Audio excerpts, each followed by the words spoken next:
to work with the AUC to explore what would be the best. And so that by January, maybe, we would have concluded which option is better, and then we agree on it and take it forward. So that's what I would suggest on that one. And of course, there's the issue of journalists who are being persecuted. And I think that that one is as much our responsibility as it is yours. It has to be a joint program because you are on the ground, you have more knowledge of what's going on in each country about journalists, but also you are there to question these things every day in the countries. But we are doing our part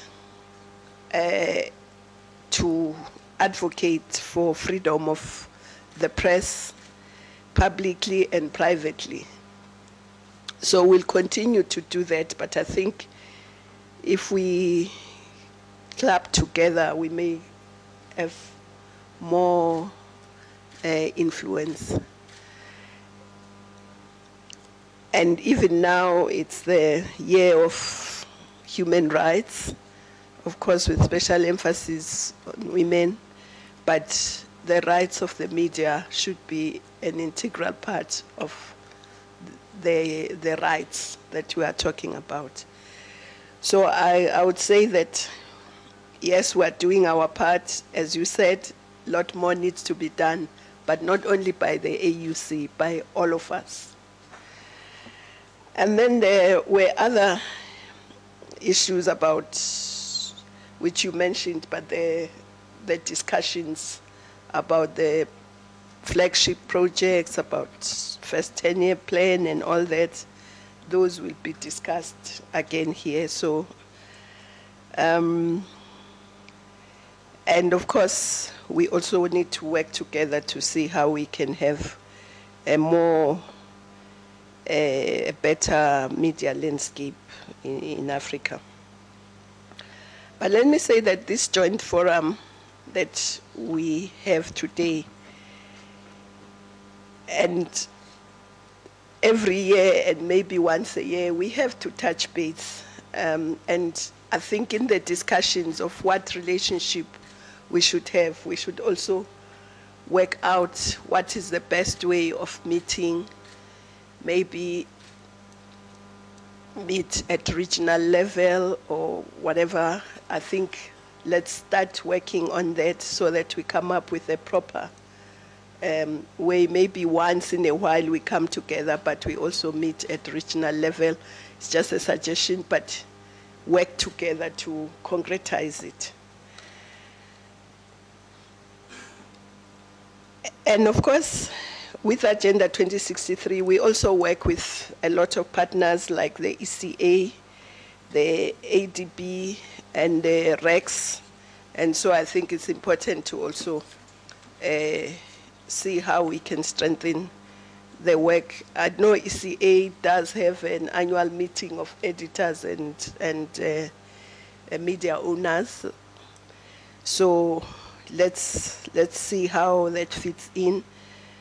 So that we indeed are able to not only meet, but hold each other accountable, as you say.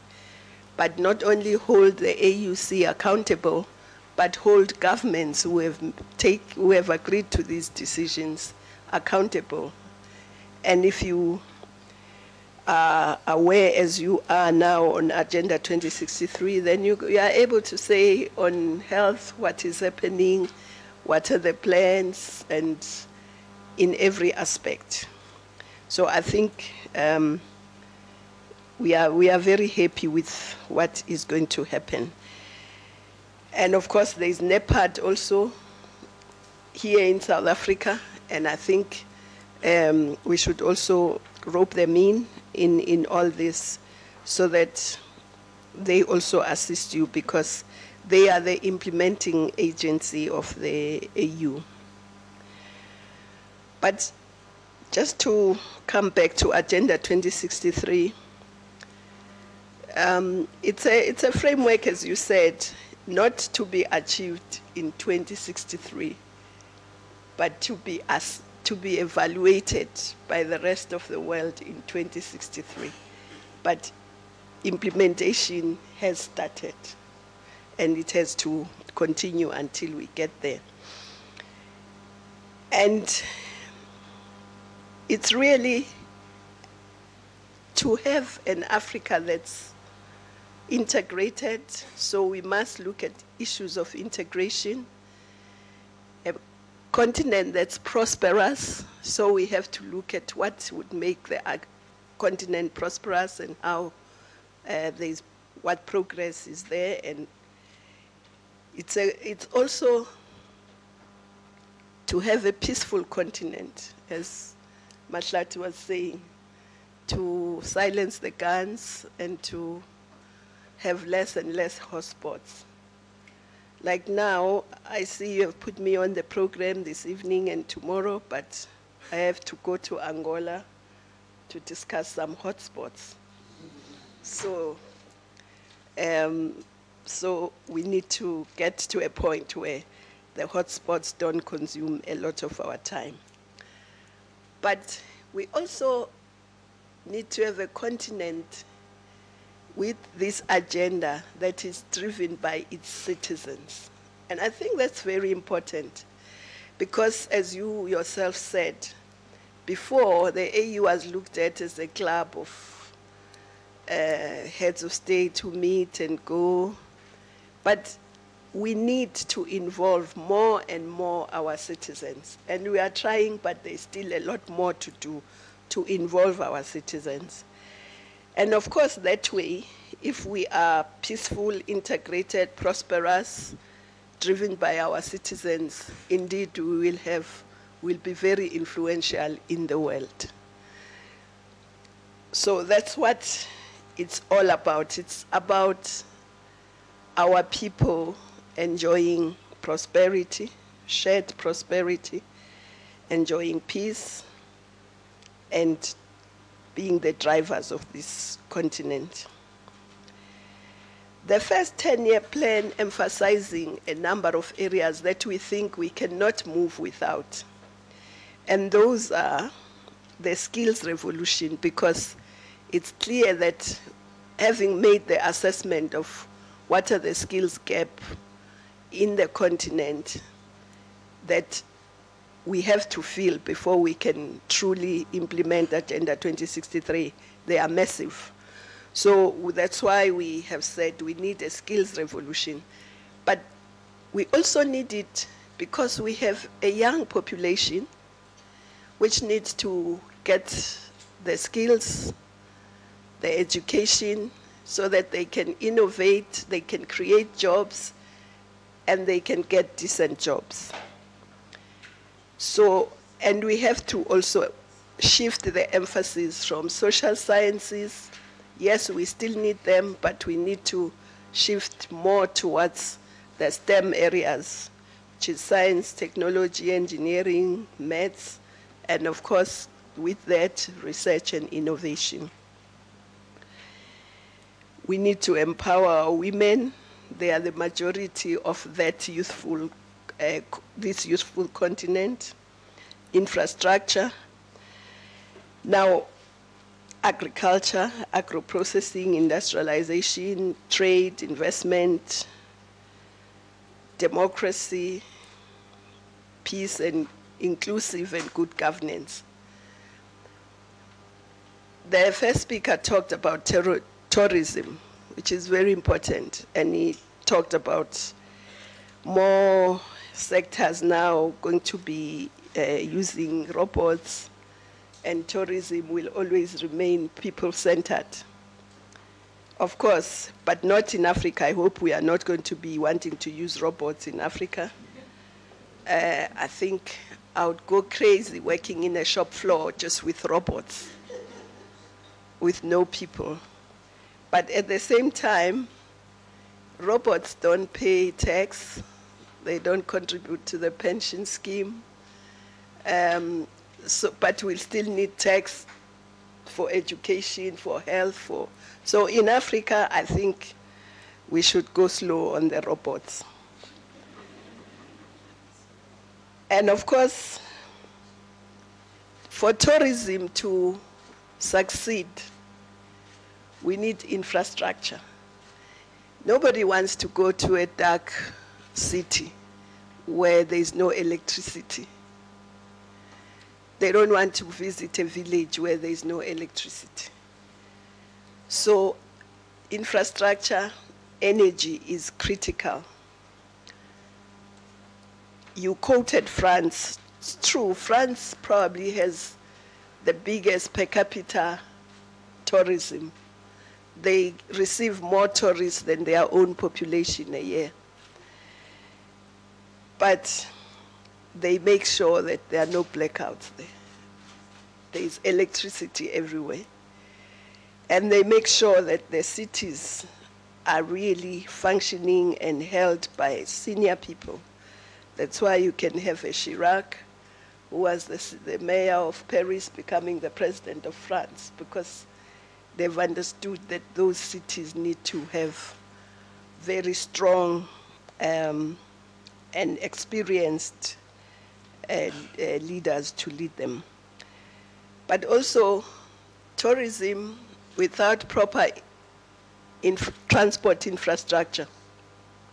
Our continent, I would say, without fear of contradiction, is the most beautiful continent and has almost everything that a tourist would need.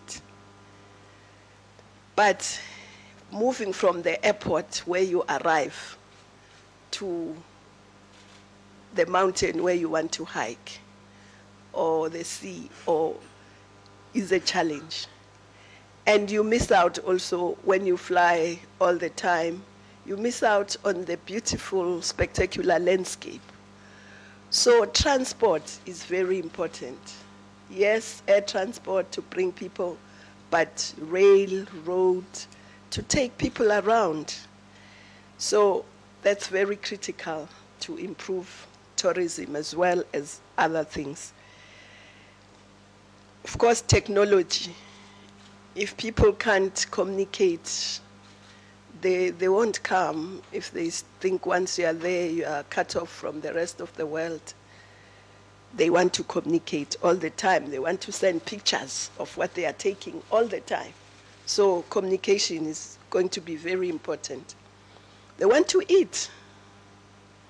Not only tourists, all of us. Agriculture is very important. I've spoken to scientists everywhere. I've never had a scientist that has any idea of something that can substitute food for human beings in the foreseeable future. So food is going to be necessary, essential, and so we must. And of course, we are encouraging the institutions of learning to encourage young people to study agriculture. I was in Cape Town last week at a forum called RU Forum, which is a network of universities in Africa. It started with a few universities in East Africa and Southern Africa. I think when they started, there were about 8 of them, because they realized that the professors in agriculture were getting old, but there were no young people in the pipeline who were going to replace them. And the research in agriculture was going down because there weren't enough masters and PhDs to do the research. So they came together to see how they can boost this. And we had a discussion with them about 2 years ago, 3 years ago, and we said to them, no, don't just be a few in East Africa and Southern Africa. I think by that time there were maybe 20-something. We said, just spread out to the rest of the continent. And that was 2014, 2016, they met in Cape Town. They now have a network of 60 universities. And in a space of 12 years since the first started, they've at least trained 2,000 masters and PhD students. They have encouraged them to innovate. In Cape Town, they had a competition for innovation, and they had about 15 who won, but they say they had 800 entries, which shows that young people really want to innovate. And the innovation has to solve Africa's problem. It can't just be innovation for the sake of it. And it was very interesting, the things that they came up with to address problems that we see. Some were addressing agricultural problems, most of them. But there was one, for instance, who said his friend lost a sister from childbirth because the village was too far from the clinic. And he decided he must innovate to try and stop women dying at childbirth. And he came up with a fascinating innovation, a monitor that you use yourself at home, monitors the heart of the child, blood pressure of the mother, the temperature, and if anything is wrong, it has red. Even if you can't read the numbers, it tells you red, then you must start making your way to the clinic. And that gives you an early indication. And the mother can use it at home herself. It doesn't have to have the health worker, which I thought was a great innovation. But of course, we need to link them with business and financial institutions to see how to actually commercialize what they are doing. So, and agro-processing is going to be very important. New seeds that can resist drought, that can resist diseases, urban agriculture. They were also innovating with agriculture without soil, so that you don't need to have a farm. You can do it at home, in a warehouse, or wherever. So these are some of the things that it's Agenda 2063 in action. Of course, the universities were also telling us what to tell heads of state. And because we think this skills revolution is so important, we have formed a committee of heads of state of 10. One of them was at that meeting, the president of Mauritius, who's a scientist herself. So I'm just making these examples to show that we're not waiting until Agenda 2063. Things are happening. Last week, I was in Lome, Togo. There was a summit on maritime, because people have been joking with us that Africans somehow don't like the sea. We don't work on the sea. And some of them say, well, maybe we ran away from the sea during slavery, and we've never looked back towards the sea again. And it may be true, because how come we have two oceans, Atlantic and the Indian? We have two seas, Mediterranean and the Red Sea. We hardly own, and 90% of our exports and imports are transported through the sea, but we don't own that transport. It's owned by other people. Very few countries on the continent have fleets that take their goods out and into the continent. But you'll be surprised that the country that has probably more fleet, a bigger fleet than anyone else, is a landlocked country. Because sometimes people think the sea is important only for those who are coastal or island states. No, the sea is important for everyone, because that's how you take your goods out, that's how you bring goods in. whether you are landlocked or coastal. So, and Ethiopia owns fleets of ships that take its things. And it's landlocked, but it has understood that the sea, the maritime highways are very important for transport. Our fish, most of our fish is taken by people outside our continent, not ourselves. Our fish industry is very rudimentary. And yet other people are striving on the fish that is on the sea. Tourism is also rudimentary. We only do coastal tourism. We hardly do floating tourism. We see large cruises coming, docking at our ports and leaving. We are not part of that. The employment that goes with that, we are losing.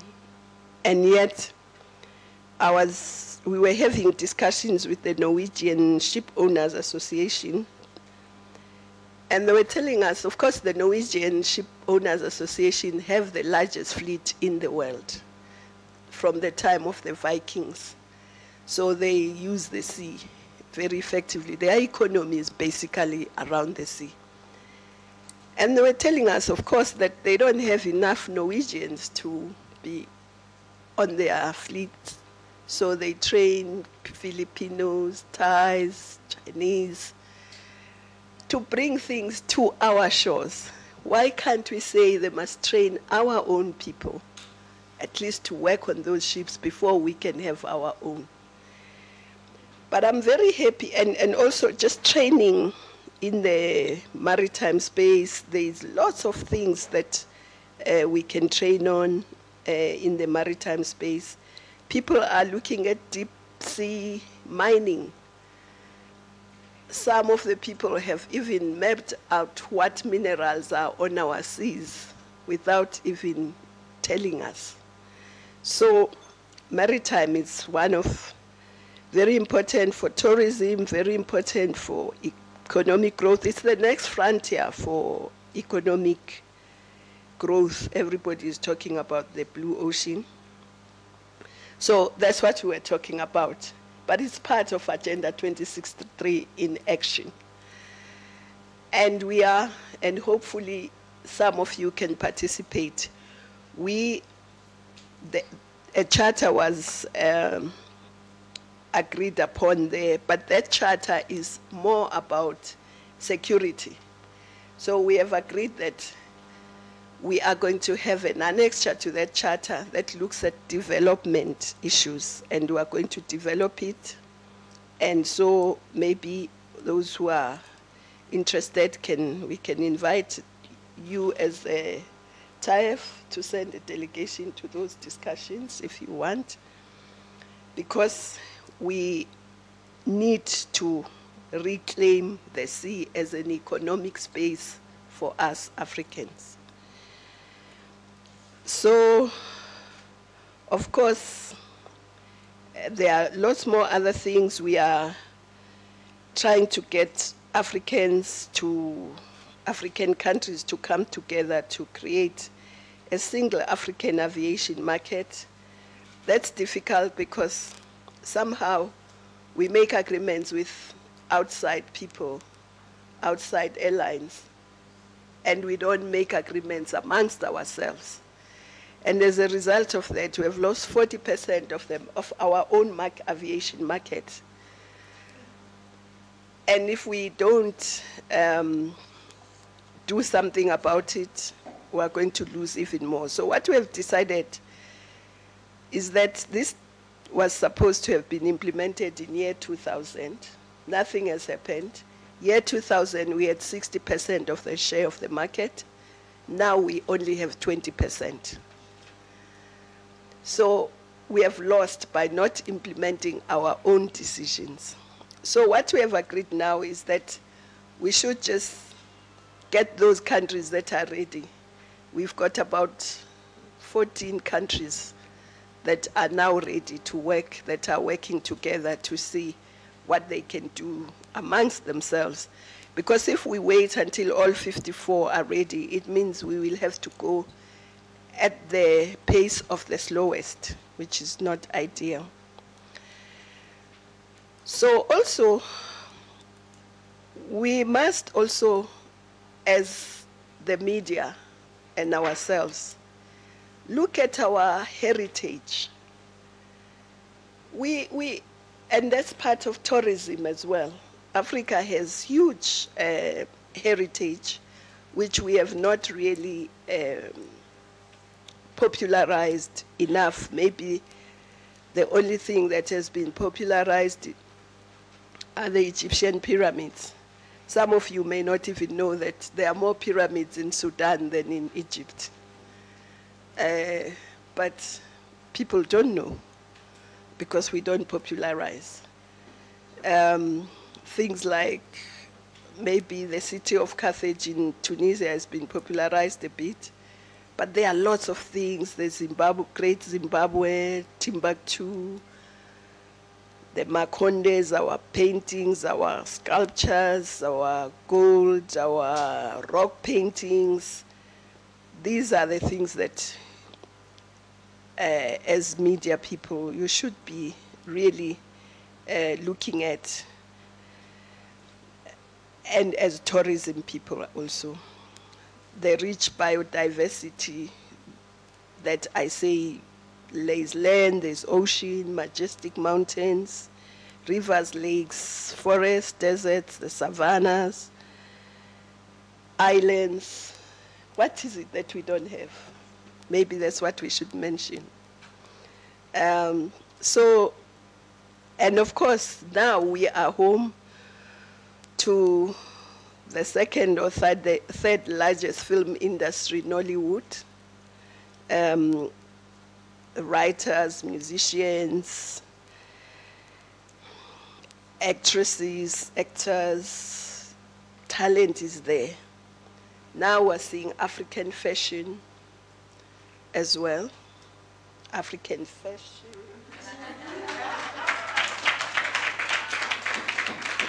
So Africa has a lot, and we need to popularize it. I mean, we need to make it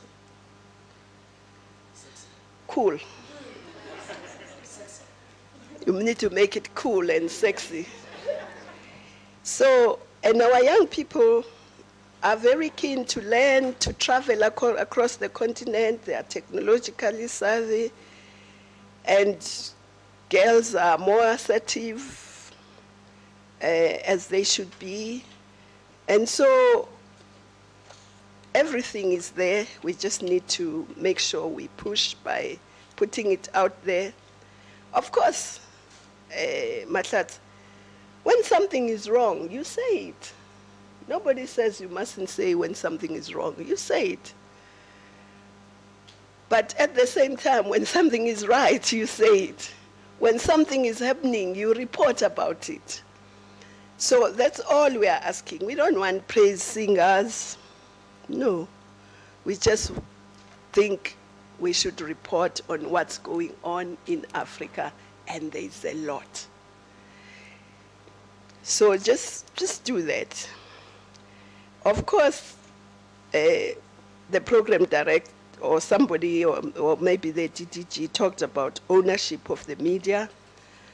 It's good to also examine who owns our media. Do they have the same perspective or not? How do we make sure that they buy into this perspective? But also, how do we make sure that there's more and more people who have the same perspective who own the media?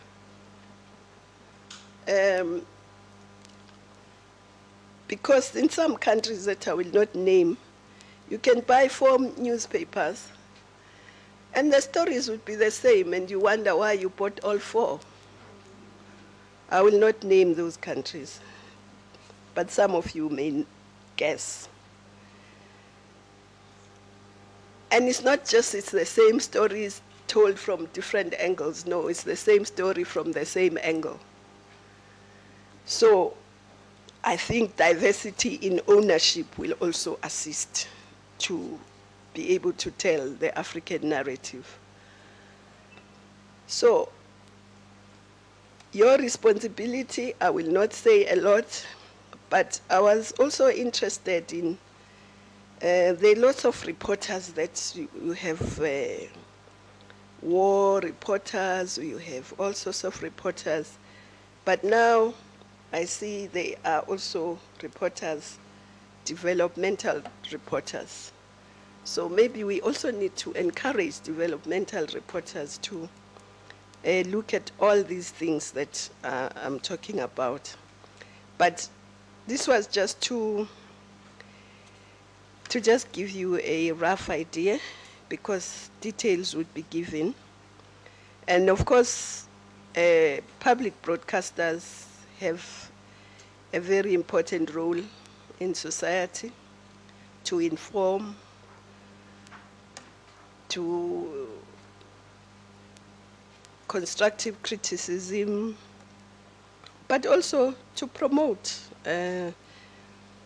talent within the continent. And it's good you were having this over the weekend, so that's what should be happening. But of course, there is now the social media. How do we use social media to inform, to debate? So I think all these things should be discussed. But I also want to just leave you with one thing. Of course, the training of journalists as well is important, because if you are trained from the perspective of other continents and not from the perspective of the African continent, then when you are a journalist, you will also come with that reporting. But Agenda 2063 is for everyone. I think at some stage, as the media, you should say how you are implementing Agenda 2063 within your own space. How are you ensuring that the skills revolution within your own space?